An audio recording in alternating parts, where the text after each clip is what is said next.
The United Nations Climate Summit in Glasgow has made some serious toddler steps toward cutting emissions, but far from the giant leaps needed to limit global warming to internationally accepted goals, two new analyses and top officials said Tuesday, and time is running out on the 2 weeks of negotiations.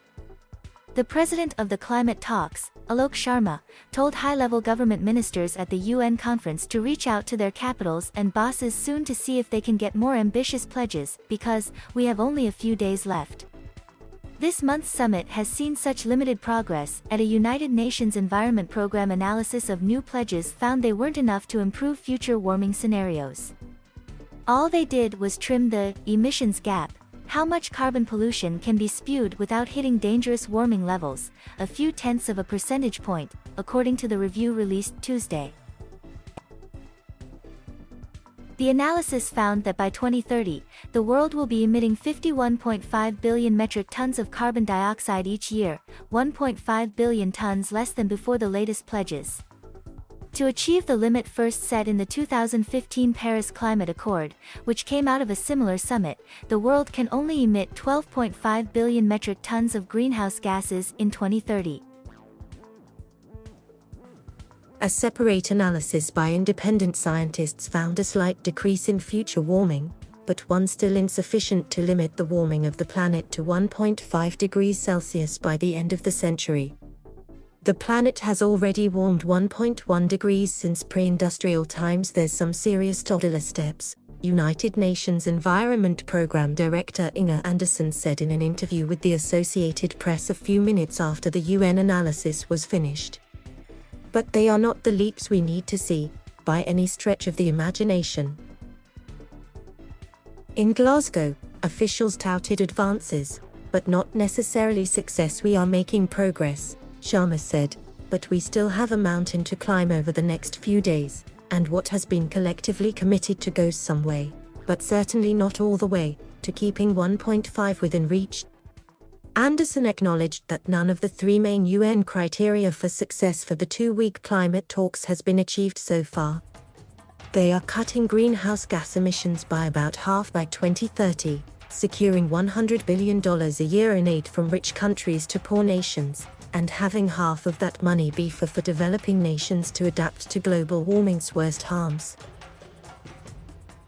The second analysis by Climate Action Tracker, which for years has monitored nations' emission-cutting pledges, said based on those submitted targets the world is now on track to warm 2.4 degrees Celsius since pre-industrial times by the end of this century.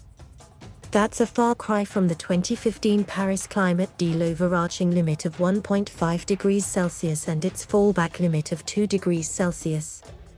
Shouldn't we move this up above? Given what's been pledged, we are likely to be in that area 2.4 degrees, which is still catastrophic climate change and far, far away from the goals of the Paris Agreement, said climate scientist Nicholas Hone of the New Climate Institute and the Climate Action Tracker. Hone's group, independent of the UN, also looked at how much warming there would be if other less firm national promises were put into effect. If all the submitted national targets and other promises that have a bit of the force of law are included, future warming drops down to 2.1 degrees.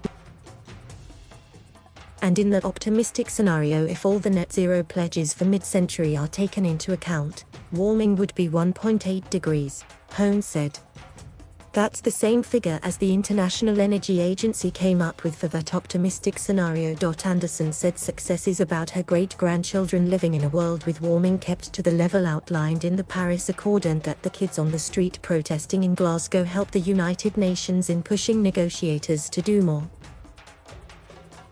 U.S. Representative Alexandria Ocasio-Cortez, who brought her climate celebrity star power to the UN climate talks on Tuesday along with House Speaker Nancy Pelosi, told reporters she had a message for those youth protesters: stay in the streets. Keep pushing. As high-level ministers try to forge a deal by Friday, they have a big gap to bridge. Or more accurately, multiple gaps. There's a trust gap, a wealth gap and a north-south gap based on money, history and future threats. On one side of the gap are nations that developed and became rich from the Industrial Revolution fueled by coal, oil and gas that started in the UK. On the other side are the nations that haven't developed yet and haven't gotten rich and are now being told those fuels are too dangerous for the planet. The key financial issue is the $100 billion a year pledge first made in 2009. The developed nations still haven't reached the $100 billion a year mark. This year, the rich nations increased their aid to just shy of $80 billion a year, still short of what was promised. Everybody here is livid, said Salim Ul-Haq, a climate science and policy expert who is director of the International Center for Climate Change and Development in Bangladesh. Haq said it's more than just the money, it's important to bridge the gap in trust between rich nations and poor nations. They reneged on their promise. They failed to deliver it, Haq said.